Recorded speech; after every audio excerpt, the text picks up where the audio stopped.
Alex Coffey, host of Next Gen Investing, for the update on the potential rescheduling of cannabis. Stocks are going nuts. So what's up, Alex? Did I get that right? Potential rescheduling?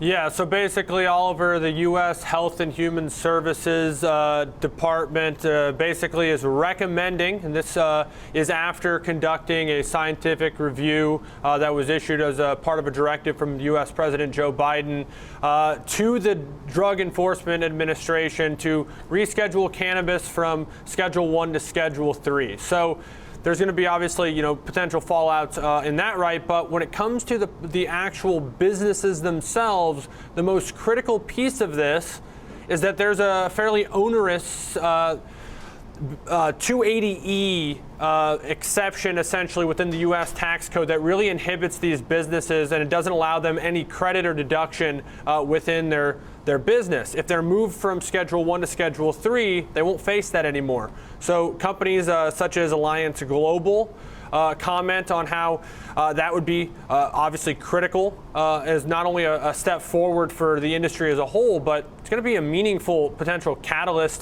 from a cash flow standpoint as well. They talk about an optimal time frame for this potentially being the second half of next year. So again, the DEA is going to have the final say, but HHS has given this recommendation.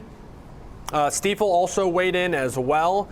They talk about this being one of the two most likely outcomes, but it also being the most favorable outcome for U.S. operators, as again, it would be and mean the removal of that 280E tax situation across the board, which is more favorable than something we haven't heard about in a while, but was the Safe Banking Act of 2021, which did pass the House but remains in the Senate, seeking to kind of find some ways for some more fair banking practices for some of these cannabis-related businesses. Very important point here that has crucial context in today's rally. Until the banking rules change, it's such a big deal. I mean, symbolically, the potential change of criminalization is also pretty darn big for the industry, for people, for the market, for the companies. I mean, it's I don't know how much it really changes, to be honest, until the banking situation is resolved.